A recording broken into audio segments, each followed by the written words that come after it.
I know that I say that there's nothing better than a lot, but waking up on Christmas morning or big holiday when all your family are in town to the smell of cinnamon rolls is heavenly. I mean, there's really nothing better. So this is an old recipe that we kind of perfected a few years ago when we did our first homemade cinnamon rolls recipe. A lot of people have made them and they had a lot of comments or questions about the recipe. So we thought this was like a perfect time to answer those questions and really make sure that you guys totally nail it this holiday season. So before we get started, what we want to first do is bloom our yeast. But what we want is warm milk to bloom it in. By warm, I just mean if you put your finger into the milk, it shouldn't feel like anything. It should kind of feel like your body temperature, and that's the perfect temperature. It could be a little bit warmer than that, but that's pretty much what we're going for. We're going to put in a little bit of granulated sugar, and that's going to dissolve in the milk. We're also going to put in some melted butter. So this is going to be an enriched dough. We talked about enriched doughs when we did the dinner rolls, so it's pretty similar. It's just going to be a little bit sweeter and a little bit more rich from more butter. So we're going to stir it around just to make sure that the sugar and the butter are kind of equally incorporated into the milk. And then we're going to put a packet of yeast over this. Stir that once more to make sure that all of the little yeast particles are totally hydrated. We're gonna leave this to go for about 10 minutes. You wanna put this in a pretty warm place so that the yeast can bloom. A cold environment will slow down the yeast growth. What we're looking for here is like some bubbles. You can see some action. It's actually kind of growing. And to this, we're gonna add 4 cups of flour. It's gonna make a really wet, messy dough, and that's exactly what we want. Stir that together to make sure that everything's equally hydrated. We don't want any flour pockets or anything. You can see at this point it's a little bit lumpy, so I'm just gonna stir it a little bit more until I'm beating out a few of those lumps. It doesn't need to be totally smooth at this point. It just needs to be kind of brought together and homogeneous. So once I'm happy, I'm going to cover this with cling film and let it rise for an hour. Again, if you're not seeing much growth, move it to a warmer part of your kitchen. That should help a little bit. While this rises, let's butter our tins. As with cakes or baking or whatever, you want to make sure that you're ready to go. So just take one of the butter wrappers and rub it all over the inside of your tin just to make sure that the rolls won't stick after they come out of the oven. And now let's move on to make the filling. And our filling consists of light brown sugar, very softened butter, can't emphasize that enough, and cinnamon. In our original video, we put on the softened butter and then the brown sugar and cinnamon separately, and it's actually a lot easier if you just combine them all and then spread them on evenly. And you're not having any parts that don't have one of those ingredients. So we're happy here, it's just a little bit less than doubled in size. The yeast is definitely alive in this dough. You can see all these little bubbles here. So you can just poke it if you want, just because it's always fun to poke resin dough. And at this point, we're gonna add the other cup of flour, the baking powder, and the salt. And we're adding salt to this, of course, as a flavor enhancer. It's not gonna make the dough salty, just gonna enhance all the flavors that we're gonna put into it later. It's going to seem really dry at first, but what we're gonna keep doing is stir this as best as we can. It's gonna be this scraggly dough at first. It's gonna seem really dry, but trust me, there's plenty of liquid in this dough. But it's gonna become sticky again before you know it. One of the comments that we saw on our original cinnamon roll video, people thought that they needed a lot of extra flour. And I just want to encourage you guys, with bread dough, actually wetter is better. So try to use the least amount of flour that you can. I'm going to put a little bit of bench flour on the side of my board here, and I don't really want to use it all. And this should be enough to knead our dough as well as roll it out later. So don't use too much of it if you don't need to. All of these little bits on the side, those will come together in the dough. So you can see it's pretty sticky at this point. The humidity in the air, how old your flour is, all of that will determine how much extra flour that you need. We made this dough 5 or 6 times, and sometimes we needed a lot of extra flour and sometimes we didn't. So it's kind of up to you. The more that you make these, the easier this will become. But I just want you to be aware that you want to use the least amount of flour. I can't say it enough that you need. So it's the same process that you would do any other kneading technique, and however you want to do it is up to you. I kind of fold, push, and twist, and what you're really trying to do is just work every part of the dough. As you can see, the dough is sticking to the board quite a lot, as well as my hands, and that's just a sign that I do in fact need more flour.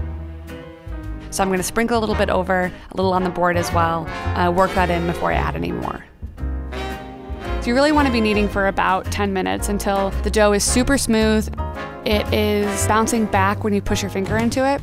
Once I'm happy with this part, we are ready to roll. So go ahead and scrape off the table, make sure you're working with like a clean surface, put a little bit of extra flour out because we don't want our dough sticking to the board. And at this point, I'm just gonna stick my fingers in, start to stretch it out a little bit, You want to get it into the shape that you're going for as early as you can. Because we kneaded so well and it's an enriched dough, it's actually really easy to work with and it'll stretch without tearing too much. This is actually a perfect thing to do in the winter because you don't want the dough, especially at this point, to be too warm, because it'll make it a little bit harder to work with.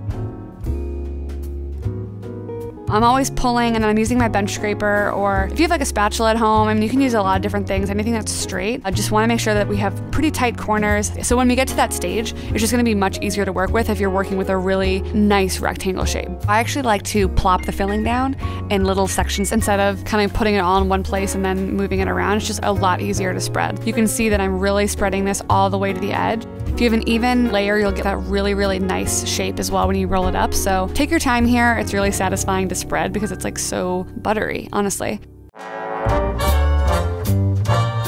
Whichever way you want to work, left to right, right to left, we want to start on one edge and be as even as you can. Take your time here so we have a really nice roll. If you use the length of your hand to help push it, or even at some points I was using my forearm, you want to make sure that you're getting a really even, tight roll all the way. And then use the weight of that roll to close that seam. And if there's a particularly fat part of the roll, you can kind of spread it a little bit with your hands. You can kind of stretch it ever so slightly because you want to make sure that the roll is really even so that your rolls rise really evenly and they bake evenly as well. One hack that we learned after making these so many times is to use dental floss to cut the rolls, because the dental floss actually cuts the entire slice from the outside in, whereas a knife kind of pushes from the top down and squishes the slices. It ensures that you get a perfect spiral with your slices when it's done. If they're not really holding their shape, go ahead and throw them in the fridge for 5 or 10 minutes and then kind of roll them between your hands a little bit to make sure that you're getting a good shape, and then put them into your buttered tins.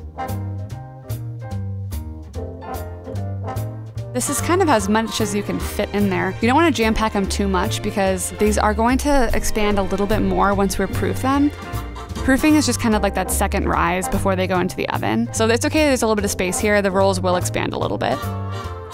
We're going to cover these with a towel and let these proof for about 35 to 45 minutes.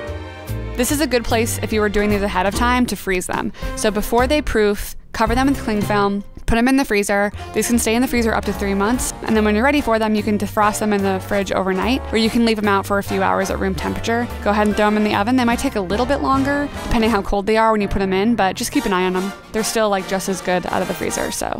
Proofing is going to give you those really fluffy rolls. So this is an important step, like you don't want to skip this. So you want your rolls to have expanded by up to half of their original size. This is going in at 350 degrees Fahrenheit for about 25 to 30 minutes. Keep an eye on them. The outer ones will cook a little bit faster, so you want to make sure that that middle one is cooked through. If they are getting too dark on the top and not cooking on those seams, just go ahead and turn the oven down to like 320 to finish off the cooking so they don't brown too much. While our buns are in the oven, we're going to make the frosting. You could just do a basic powdered sugar water glaze if you wanted to, but it's the holidays, so let's bump it up a little bit. We're gonna add cream cheese, you know we love it. Adds a little tanginess, cuts the sweetness a little bit, melted butter, and then we're gonna use milk and vanilla to flavor our icing. We wanna use powdered sugar here instead of granulated sugar because it's so much more finely ground. That's gonna make sure that the sugar dissolves really easily in the liquids. So go ahead and get all of your ingredients into the bowl first, except for the powdered sugar. We want to make sure that all these ingredients are very well creamed together and there's no lumps before we add the powdered sugar. Seriously, make sure that your cream cheese is room temperature, like very soft. It'll just incorporate so much easier if it's pretty warm. This is a really good standard cream cheese recipe because it's not too cream cheesy. I don't like when it's too cream cheesy, so this is like the perfect amount of cream cheesiness. So once everything's very smooth, we're gonna gradually add our powdered sugar. Just add like a little bit at a time, especially when you get started. And this is just to ensure, again, that there's no lumps. If you are the type of person that really loves icing, you could make double of this. So you just gotta tell us in the comments if this was enough icing for you and your family. And there's your perfectly smooth, perfectly runny icing. So you'll be able to pour this right over the hot rolls and it'll be perfection.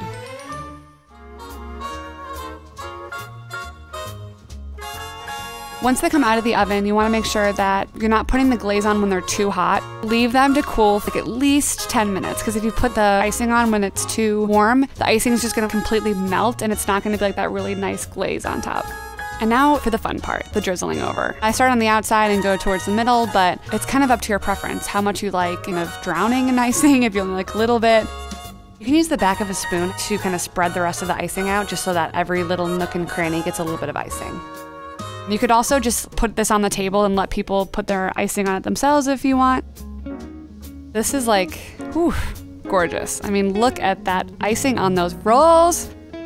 All that hard work, and look how beautiful. Like, this is super smooth icing over these warm cinnamon rolls. I mean, I just wish you guys could smell these. If you smelled this, you guys would immediately go and make these cinnamon rolls. Like, they smell so, so good.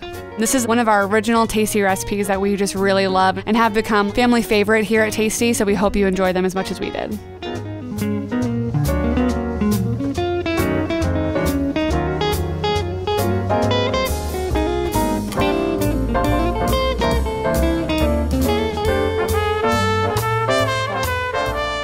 I just wish you guys could smell these. Who's gonna invent like a smell-o-vision? Like, we have to have this for you guys.